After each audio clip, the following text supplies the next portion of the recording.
صورها والله اني استحي اطلعها من الفرن. ربنا يستر. بسم الله الرحمن الرحيم. الاجابه. طب بصوا يا جماعه، انا عندي ليكم كده كام درس مستفاد النهارده. اول حاجه ان انتوا تربطوا العرق، تاني حاجه ما تعملوش وصفات من على النت. لا اعملوها. ايه ده؟ ما تعملوش وصفات من على النت. طب ما حلوه يا عم. هي يا لهوي على اللي طلع. اللحمه حلوه قوي والله العظيم، اللحمه خطيره. السلام عليكم ورحمه الله وبركاته. اخوكم محمد الشامي واخوكم محمد حنفي نحدثكم ونحييكم للمره الثانيه من القاهره الكبرى في نفس اليوم، بس الحلقه بتتذاع في يوم تاني. لا ده مش نفس اليوم. لا احنا مغيرين اللبس يا عم انا قلعت خلاص ولبست المرياله اللي بس هو نفس اليوم. طب اديني الكاب دي والنبي كده يا عبده كده يوم تاني. بصوا يا جماعه، انا معايا وصفه بس والله العظيم محرج، ولن اقصد اقسم بالله اي نوع من انواع الاستفزاز لاي مخلوق او الاساءه. والله. بصوا عرق الفليتو ده عندي بقاله شويه. عرق الفليتو ده خلاص هو هيتعتق يعني اثري. انا هحكي لكم بقى حكايته. عرق الفليتو ده انتوا لما بتشتروه من عند الجزار بتشتروه بعبله، بيبقى معاه الحاجات اللي حواليه هو بينضفه، ده اسمه عرق فليتو سولو. عرق الفليتو بيتباع السعر بتاعه زيه زي اللحمه بس بيتوزن كله. العرق بالعبل بتاعه اللي هو اللي حواليه، اللي هو بعد كده بناخده احنا بنزود عليه لحمه حمراء وبنفرمه عشان يبقى لحمه مفرومه. عرق الفليتو ده كان عامل 3 كيلو ونص قبل ما يتنضف، كان عامل 3 كيلو ونص على بعضه. انا دلوقتي عامل 3 مثلا، وكان الكيلو اللحمه ب 200 جنيه. انا ما اعرفش دلوقتي كيلو اللحمه بكام، 100. فكان عامل 700 جنيه. طلع منه حوالي 750 جرام مفروم. حطيت انا عليه نص كيلو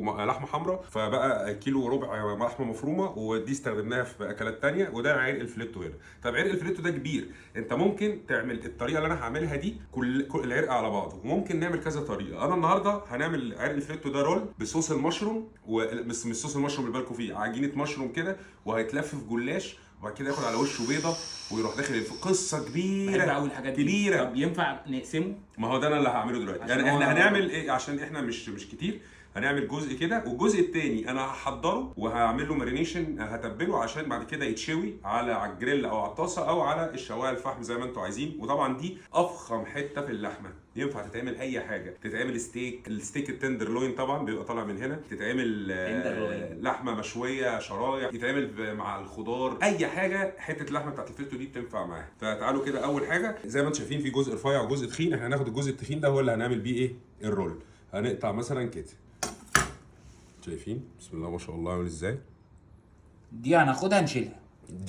دي بقى مش هنشيلها، هتعملها دلوقتي؟ هجهزها. ماشي. انا هعمل منها حتتين ستيك تندرلوي، وهعمل الباقي لحمه تتشوي هنا شرايط. الكلام اللي انا بكلمكم فيه ده تكفي فردين مرتاح يعني. اول حاجه احنا هناخد حته التندرلوين اهي، دي بيف تندرلوين.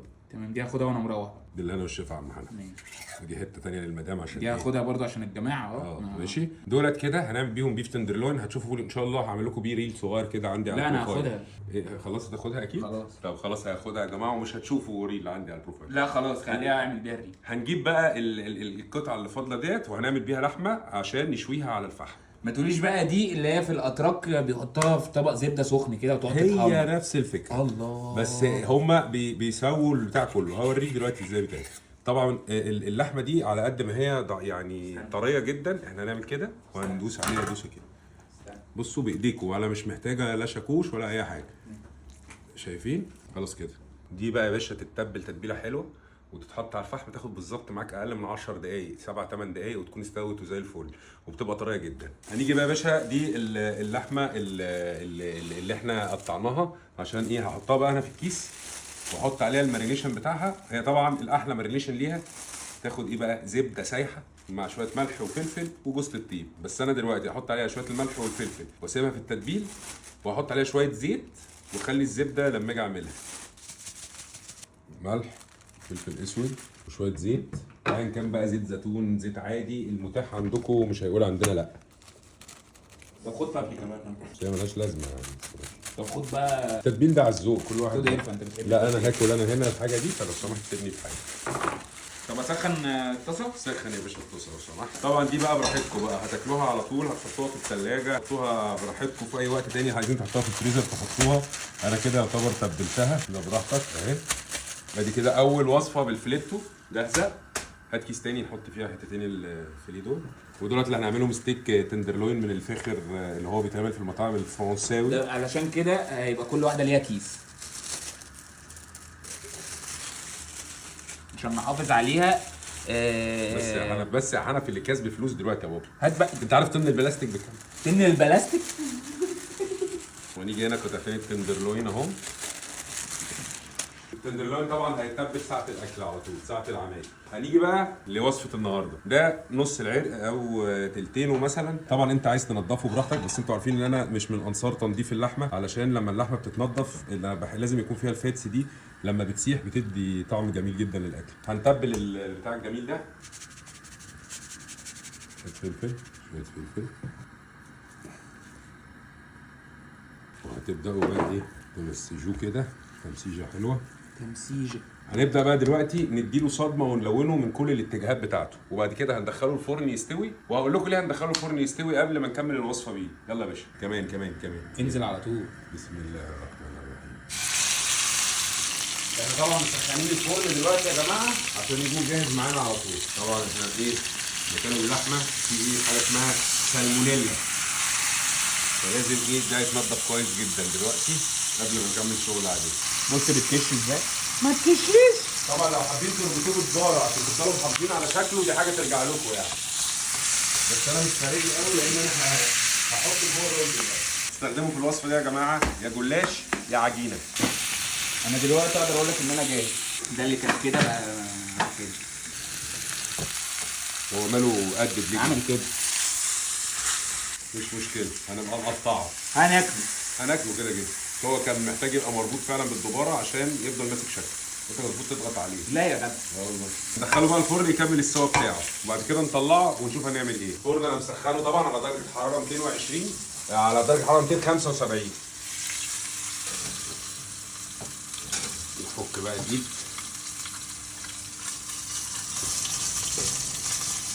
ونقفل عليها. مش هنسيبها كتير يا جماعه، 10 دقايق بالكتير قوي وتكون تمام. في هذه الاثناء بقى يا جماعه هنبدا بقى نعمل ايه؟ الخلطه اللي هيتحشي بيها اللحمه. اول حاجه هتجيبوا مشروم، لو المشروم فيه طينه زي ده كده هتمسحوه بقماشه. بنحط المشروم وبعد كده بنحط توم مفروم او توم عادي حي زي ما انتوا المتاح يعني. هنحط توم مفروم. انا حقيقي مش عارف انت بتعمل ايه دلوقتي حالا. انا بفتي وعلى الله التسهيل. يلا. هنحط شويه ملح. انا شفت المعلم جيمي اوليفر بيعملها. جيمي اوليفر، احنا مالنا بجيمي اوليفر يعني. انا شفته. جيمي اوليفر. وراح حاطين بقى شويه الفلفل كده. جيمي اوليفر لغايه هنا. الباقي ده شامي اوليفر. ده شامي اوليفر. هات زيت زيتون يا باشا. هات زيت زيتون. انا هنحط له بقى شويه زيت زيتون هناك. هنحط له شويه بابريكا. نحط لها مستردة بالمره. حط يابا شامي اوليفر. مش هتخسر. حط كمان. بقول لك ايه، تعالى نحط صويا صوص. ليه؟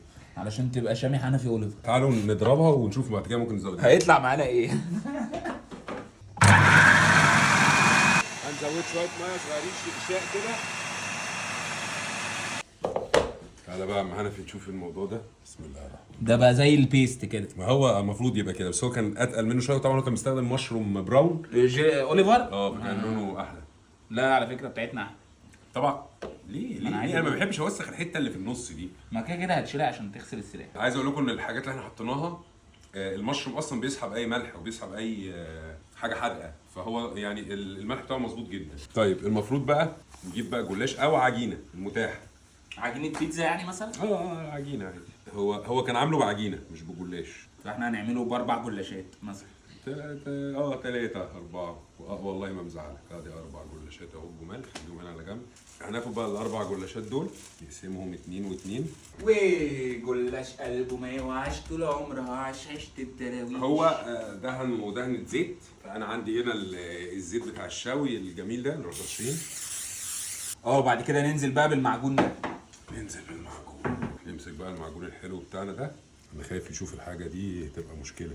يا ريت يا اخويا، وانا اديك الساعه لما جيمي اوليفر يشوف الحاجه. بس انا خايف والله يزعل. ينتقدنا يزعل عادي. يا سلام كفايه ان هو شافها. انا كنت عايز احط اساسا زيتون اسود. البتاعه دي تنفع فيجيتيريان او تنفع ناس صايمين.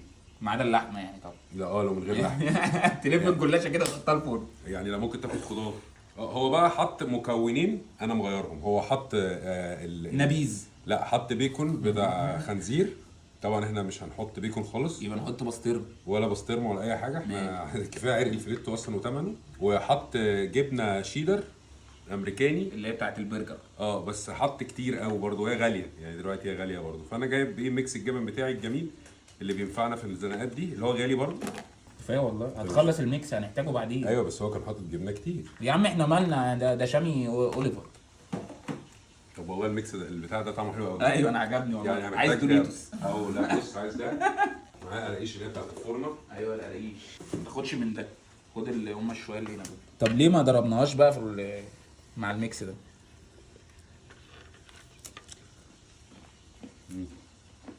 حلو ده.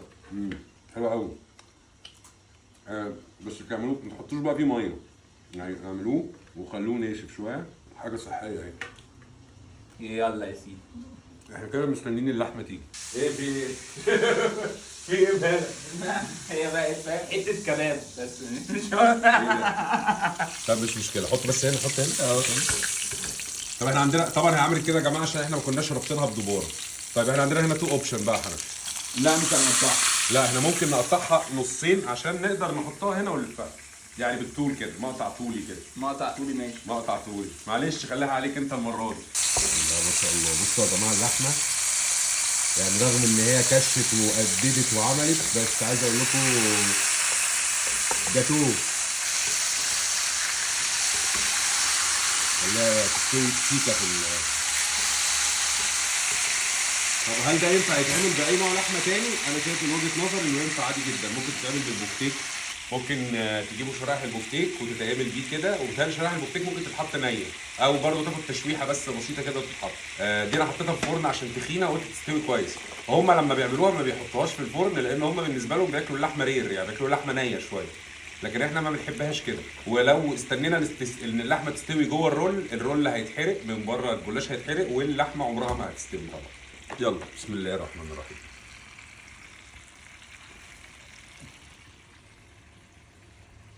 طب احنا هنلفها كده ولا كده؟ يعني هتلف كده؟ بقول لك ايه، محتاجين نعمل دي حتتين كده برضو صح؟ ليه؟ عشان تكفي. ما انت بقى، ما ده السؤال بقى. هقول لك انا كان في اعتقادي يعني ان احنا هنلف كده. لا هنلف. احنا هنلف كده؟ اه ماشي. البتاع هات لنا ورقتين بقى. الله ده باش. ماشي مش مشكله. هات ورقه تانية. يا خساره هرق الفليت. هات ورق تاني. بصوا احنا هنفضل وراه لغايه لما ينجح. ما اصل ده في شويه حاجات جوه داخله لها في 500 جنيه. بص انا عندي راي حلو. ايوه صح كده. كده بس كده هيبقى تقيل قوي. طب ده هنرفعه ازاي كمان؟ اللي هي سكينه المعجون. بسم الله الرحمن الرحيم. سمي الله. استنى ثانيه واحده. بس المشكله ان انا خد بالك ان هو اللحمه في المنتصف هتبوظ. طب استنى اسند معاك. ده اصبر عشان البتاع دي هتقطعه بالبلاستيك وهتقطعه، فاهم؟ اسند معايا دي. انهي؟ دي؟ بسم الله. عد 1 2 3. ضاع الحلم. حطه كده بقى. مش مهم بقى، احنا نجمع. يا نهار ابيض. مش مشكله يا جماعه. احنا هنجمع الحلم بتاعنا. هنجمعه واحده واحده الحلم يبقى حقيقه. اصبر بقى ايه، عشان مش ناقصه تبوظ اكتر ما هي بايظه. كانت شوره مهببه. يا شامي اوليفر. شامي اوليفر ايه؟ شامي اوليفر. ده كده بقى اوليفر تويست. طيب ارفع بعد كده. هات ورقه جلاشه. ورقه جلاشه بقى من فوق. يا فرحه منى عامر فينا. غطيها بقى يعني اتفسها من تحت زي هي مش محتاجه، هي بايظه اصلا. هات بقى شويه البيض. هنيجي بقى. طب بس يعني نغطي الحته دي يا عمي هي جت على دي. هي جاتش على دي بس حنف النبي عشان يعني هو اصلا انا ملصمه. طبعا هو مش هيطلع رول، هيطلع يخن كبير. هو هيطلع على الشيء جواه لحمه. جواه لحمه يعني. وهيبقى فيه ورق جلاش كتير جدا. لو عندك بقى شويه سمسم تحط، بس انا ما عنديش. او بصراحه يعني مستخسر بقى احط حاجه زياده، يعني هي كده كفايه قوي عليه. انا سخنت الفرن؟ وفرن بقى انا مش معلي الفرن على درجه حراره 100. هندخل هذا الشيء الغير معروف وهنشوف هيحصل فيه ايه. هنستنى عليه بس لغايه لما الجلاش يستوي. انا مشغله فوق وتحت الفرن على درجه حراره 100. ممكن بصوا خليها 150. صورها. والله اني استحي اطلعها من الفرن. ربنا يستر. بسم الله الرحمن الرحيم. الاجابه لو اشتركت تاخد جنبها تاخد بالك منها. والله انا واقف بقالي ربع ساعه عمال اقول له يلا يا هشام عايزين نطلعها، يلا يا هشام عايزين نطلعها، انت قاعد يلا طلع ايه؟ طلع بس. لا احنا ممكن خلاص يا عم هو طعمه جميل جدا يا جماعه. طلعها. الناس هتعمل ام فول. تعالى بجد هيعملوا لا ام فول. والله، لا والله مننا اهو يا عم محمرة حلوه اهو. طب هات هي شكلها عجيب شويتين بس. طب بصوا يا جماعه انا عندي ليكم كده كام درس مستفاد النهارده. منها اول حاجه ان انتوا تربطوا العرق، تاني حاجه تعملوش وصفات من على النت. لا اعملوها. ايه ده؟ ما تعملوش وصفات من على النت. ده تاني درس مستفاد النهارده المشكله ان معانا. احنا كل مره نقول مش هنعمل ونعمل. هو هو ده الفخ بقى بتاع الانترنت والشبكه العنكبوتيه. هنا بيتهيألي كان في النص هنا، هو المفروض نسيبه يرتاح. في في النص المفروض. دي هتلاقي حته ما ايوه ما بقول لك يعني في النص دي كانت حته فاضيه. اهي البهدله اللي انا بقول عليها وانت بتقطع حاجات بتطير وبتاع. بص بقى تعالى كده الدروس المستفاده. تعالى نربط العرق بالدباره ونفاح دمه. تمام. ونسويه. بعد ما نسويه نحط بقى اللي هو المعجون ده على الجلاش. بعد كده نحط اللحمه على طول ونلف. هتبقى تمام. لا والمعجون لازم يبقى اتقل. ما نحطش الميه اللي انا حطيتها دي. ودي الدروس المستفاده. ايوه ده هيتاكل ازاي؟ يا هنقطع شرايح انت متاكد ان هو يتقطع شرايح؟ وهندب بقى بالشوكه والسكينه جوه كده في يا ما فيكم بيد واماره. طب ما حلوه يا عم. هي يا لهوي على اللي طلع. واو مفيش احلى من كده والله العظيم. كده استنى بص الحته دي انا عايزها بقى ابينها. فين البتاع اللي هي الكبيره؟ بصوا يا جماعه، هو المفروض يعني ان هو كان يطلع شكله احلى من كده طبعا. جلاش من تحت وجلاش من فوق والصوص والجبنه وبتاع. بصوا اللحمه ميديوم ويل، بس هي محتاجه تستوي لسه اكتر. انا بحبها كده. فلو كنتوا عايزين تسيبوها تستوي يبقى في المرحله اللي هي قبل ما تتحط في الجلاش. وانا كده هناكله. اللحمه حلوه قوي والله العظيم. اللحمه خطيره. الناس هتدعي علينا تقول لك حرام عليك بوظت عرق الفيليتو. ما تقلقوش يا جماعه، في اكلتين تانيين انا شلتهم من العرق الحمد لله، وفي لحمه مفرومه، في 3 اكلات. احنا استخدمنا العرق ده في 4 حاجات، هي يعني افخم واحده فيهم هي اللي باظت للامانه يعني. تحياتي للشيف جيمي اوليفر وللشيف جولدن رامزي والاخوه في كل انحاء العالم. الاخوه الزملاء في كل انحاء العالم. اقفل يا ابني لما نشوف بقى المصيبه السوداء دي هنحلها ازاي. طبعا احنا تعالى ندخله فرن تاني لان انا ما باكلش اللحمه دي. انا بحبها كده. انت حر. سيب لي دي وخد انت دي. ايه اللي سيب لي دي وخد انت دي؟ سيب لي الناحيه دي سيبها لي انا وانت خد دي. احنا هندخله الفرن وربنا يسهلها.